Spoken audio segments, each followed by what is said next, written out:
Hola pueblo bueno, gente fifí, pues estamos aquí listos para hablar de otro tema político en este sábado 2 de marzo. Ya estamos iniciando el tercer mes de este 2019 y pues nuestro invitado especial, el licenciado Cuauhtémoc Velasco, quien ya lo hemos presentado en otras ocasiones, quien ha sido diputado federal y diputado local aquí por la Ciudad de México. Estimado Mau, muchas gracias. Gracias, Mau. Por aceptar la invitación.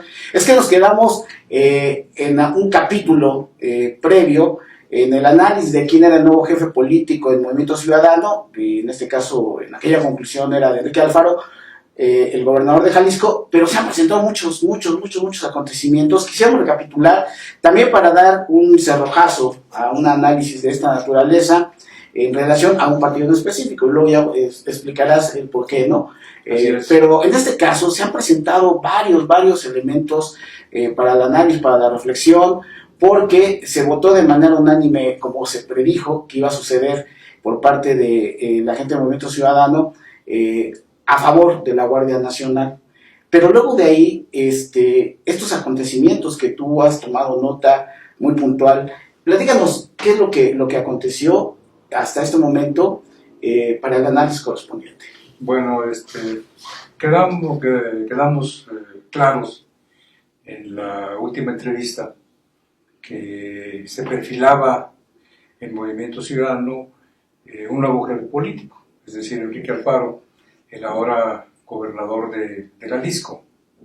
La cuestión, lo dijimos en aquella ocasión, fue que él se entrevistó con el presidente de la República y apareció una nota muy amplia en el periódico Reforma, donde salían los dos de un elevador del Palacio Nacional, y el encabezado de la nota, en letras grandes, era que Alfaro y Andrés Manuel se habían reconciliado. Y después Alfaro hizo unas declaraciones sobre la Guardia Nacional que involucraban a la fracción parlamentaria de Movimiento Ciudadano en el Senado, diciendo pues que dos de sus integrantes eran senadores por el estado de Jalisco, que él tenía comunicación con ellos. Curiosamente, uno de ellos nuevo coordinador nacional de Movimiento Ciudadano, y que le habían comunicado pues que para la votación en lo relativo a la Guardia Nacional, pues seguramente que se iba a votar a favor, solamente era cuestión de afinar algunos detalles, ¿no? Que ahí pormenorizó, pero lo significativo de la nota, pues es que él con esto estaba dejando entrever que quien iba a orientar el sentido de los votos y de las decisiones de Movimiento Ciudadano en el Senado, y obviamente en el caso de la Cámara de Diputados, sería él. Y esta situación pues era algo muy novedoso y significativo por todo lo que representa, no solamente para Movimiento Ciudadano, sino también en relación a la participación parlamentaria de este partido. Es decir, por dónde iba a transitar, qué caminos iba a seguir y cómo se iba a manejar en el futuro. Y todo lo apuntaba a que sería de acuerdo con López Obrador. Esto seguramente generó una reacción fuerte al interior de la fracción parlamentaria en el Senado, porque hay senadores o senadoras que tienen posiciones muy claras y muy firmes, como también lo hay en la Cámara de Diputados, en la fracción parlamentaria de Movimiento Ciudadano. Y entonces empezaron algunos senadores de este partido a hacer pronunciamientos donde decían que se iba a mantener la misma posición que se había sostenido, una posición crítica, que no se iba a dar ninguna tregua y que se iban a defender los principales planteamientos hechos sobre la Guardia Nacional, en el sentido de que debería tener un mando civil, no militar, de que no sería posible que prevaleciera el fuero militar, que tenían que tomarse en cuenta las policías estatales y locales, etcétera, etcétera. Y con algunos otros ingredientes Dos de ellos fueron y presentaron una denuncia en contra de Romeros de Champs en la Procuraduría General de la República, pero era uno de ellos y el secretario de Acuerdos de Movimiento Ciudadano. Jorge Álvarez Maínez. Jorge Álvarez Maínez, ¿no?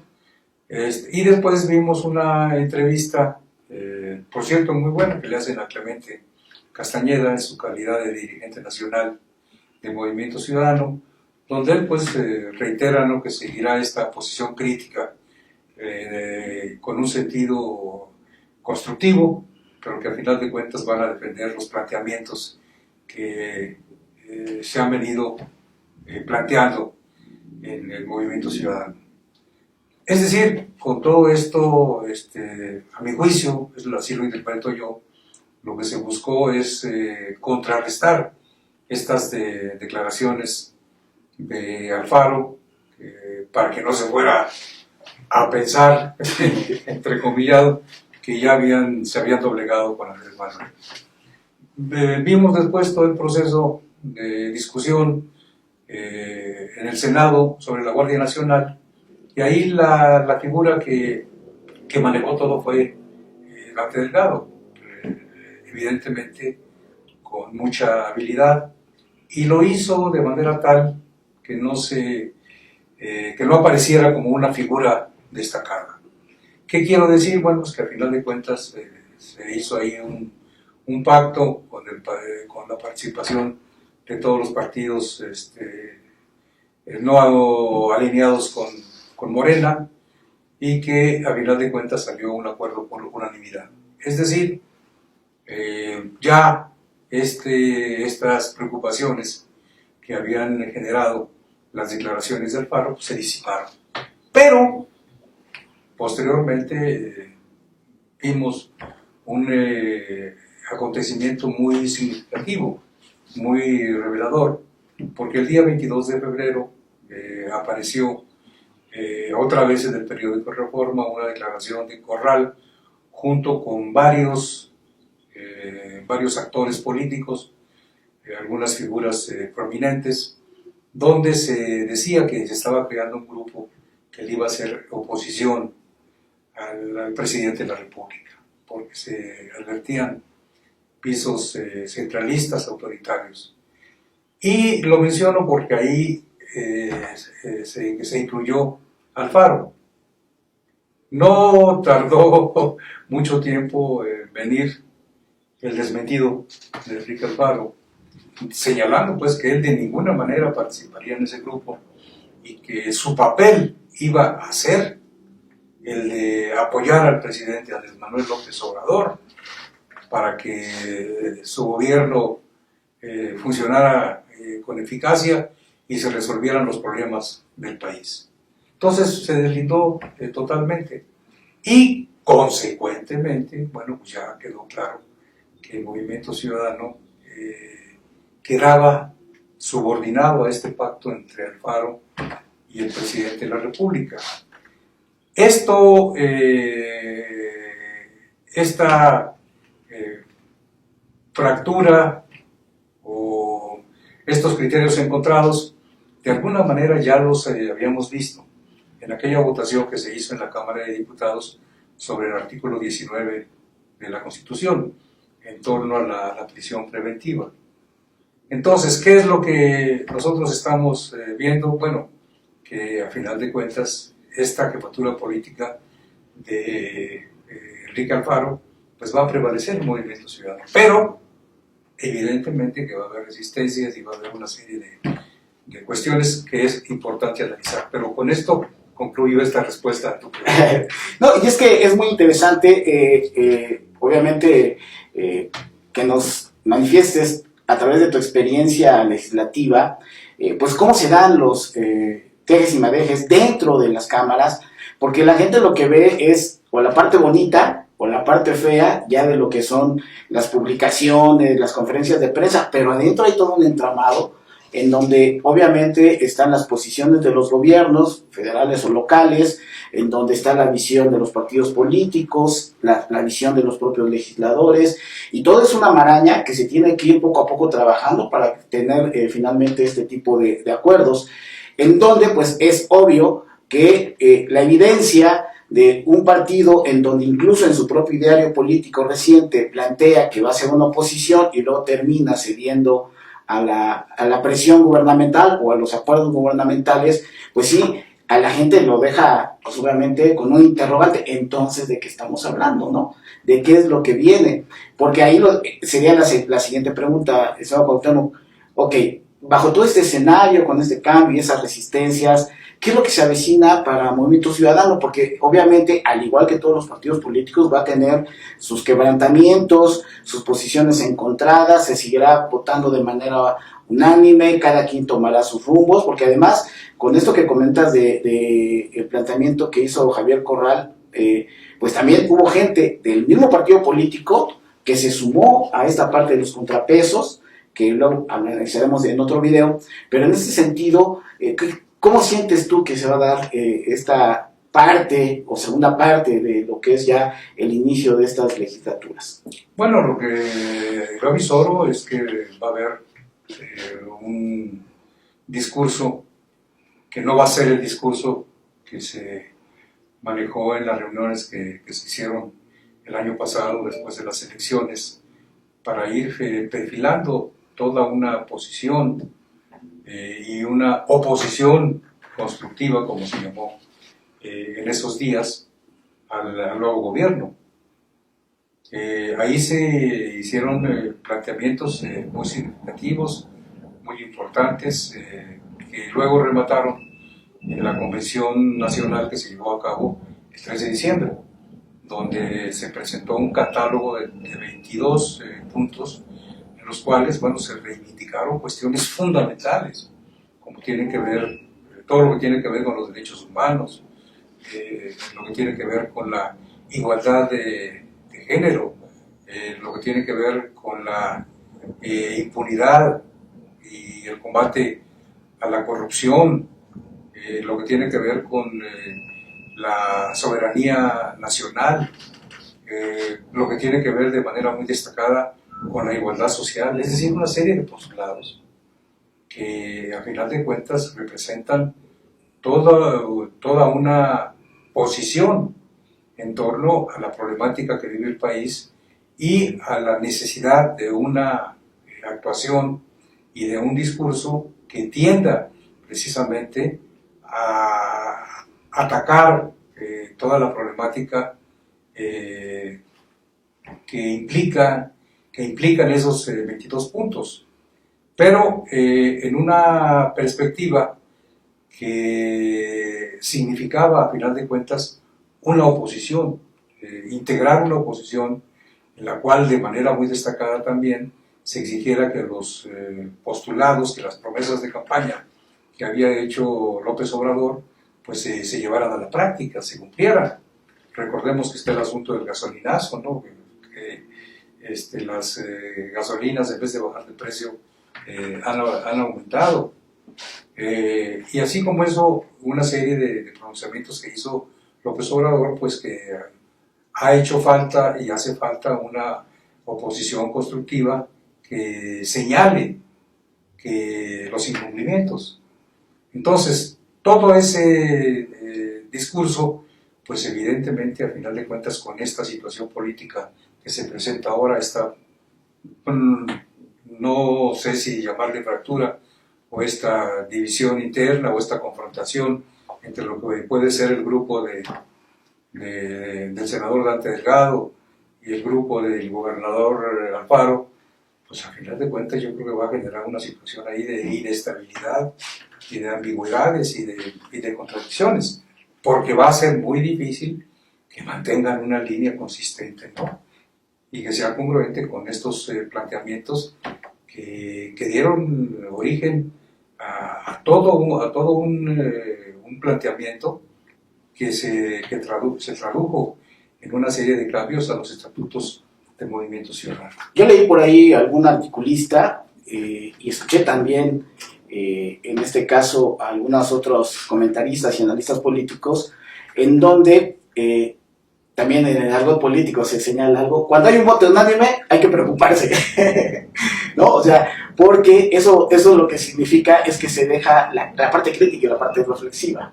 Entonces, esta unanimidad creo que fue muy eficiente el gobierno actual, porque les puso la medición muy alta, se las puso, les dejó entrever de que iba a haber un mando militar y empezaron a negociar lo de la parte de la Constitución, para que ahora que venga el diseño de las leyes complementarias, pues ahí puede pasar todo lo que ellos querían que estuviera a nivel constitucional. Pero ya les dieron a tole con el dedo, entonces ahora ¿cómo se van a reponer? Si ya votaron por unanimidad que no fuera en la parte constitucional una serie de cosas, y luego aparecen en las leyes secundarias, en donde ya no necesitan esta votación, nada más que de mayoría, ¿no? Obviamente que, ¿cómo te desdices de lo que ya hiciste? Y además, ese voto unánime lo que hizo fue desdibujar a todas las personas que pudieran haber sido oposición. Por eso es que surge luego este asunto del grupo de contrapeso, ¿no? Sí, por ejemplo, el senador Dante había dicho con toda claridad que la iniciativa sobre la Guardia Nacional no se podía aprobar si no estaban ya elaboradas y sancionadas las leyes secundarias, porque ahí se puede modificar absolutamente todo. Digo, sabemos que con matices, que con triquiñuelas o con manejos habilidosos se pueden hacer cambios que distorsionen el sentido y el alcance de la iniciativa aprobada. Entonces, el senador Dante había sido muy enfático en cuanto a esto. Y al final de cuentas, pues, el asunto quedó nada más como una mención, en un plazo de, si mal no recuerdo, 60 o 90 días, ya se vería lo relativo a las leyes secundarias. Entonces, son los matices y los pequeños detalles que es muy importante tomar en cuenta para saber cómo se van a perfilar las cosas. Porque además, ahí, tú que has sido gente que ha estado en los congresos, pues obviamente hay gobiernos mañosos, hay legisladores mañosos, y bueno, eso se da en la vida cotidiana, y en ese sentido es como aprovecharon y ahora los ponen contra la pared con esta votación unánime, rumbo a lo que sería ya la elaboración de las leyes y luego su propia aprobación, porque sería muy difícil que ahora votaran en contra de las leyes secundarias. En ese sentido, lo que podría salir a decir a lo mejor cualquier grupo parlamentario, no nos referimos solamente al Movimiento Ciudadano, es que nos prometieron, bueno, entonces los chamaqueamos, ¿no? Si eso se diera, pues evidentemente que sería un chamaqueo, ¿no? Y eso que era peor de exhibidos, ¿no? Que eso es lo que luego, pues la gente ordinaria, pues no conocemos a fondo cómo se dan todas estas situaciones. Pero bueno, estimado Cuauhtémoc, ya para concluir, pues este capítulo de Movimiento Ciudadano creo que está llegando a su fin. Agotado, ¿no? Dentro del análisis que se tiene previsto, ¿no? Es una parte fundamental. Una vez que hubo las renuncias correspondientes de nosotros al partido, teníamos que dar el tiempo suficiente para ir demostrando del por qué tomamos esa decisión, que tenía que ver con un asunto de principio de carácter político, en donde lo que percibíamos es que iba a suceder esto. Así es. Y obviamente, pues no íbamos a poder nosotros formar parte de algo que desde nuestra perspectiva es inadecuado, ¿no? Y pasaremos a otra etapa. Claro, creo que lo que tiene que ver con Movimiento Ciudadano, bueno, ya se ha agotado. Ellos seguirán con esta dinámica o este manejo político, ¿no?, que hemos comentado, pero ya será una cuestión de asunto de ellos. Obviamente, en lo que se refiere al análisis político que tiene que ver con todos los partidos y con la realidad política nacional, bueno, eso será otra historia. Pero en particular, esta atención específica, ¿no?, esta prioridad que le hemos dado al debate del Movimiento Ciudadano, se acaba. Y vamos a saltar a otra etapa que para nosotros es decisiva, porque nos salimos no para retirarnos, no para estar con resentimientos, sino para seguir construyendo en la vida política nacional. Y hemos decidido construir una organización, Liderazgos por México, en la cual pues haremos una serie de propuestas y planteamientos que iremos anunciando sucesivamente. Pero eso ya será motivo de otro programa, de otra entrevista, o sea, es harina de otro costal. Así es. Pues amigos de Ciudadano TV, ya saben que si les gusta lo que aquí decimos, manita arriba, suscríbanse al canal, y bueno, ahí para que tengan ustedes los entretelones de lo que significó la Guardia Nacional, en este caso relacionada con Movimiento Ciudadano, y para que pues, ustedes vayan sacando sus conclusiones, que nos parece es muy importante en la construcción de ciudadanía consciente respecto a lo que está en el acontecer público. Así que pues nos vemos en el siguiente análisis.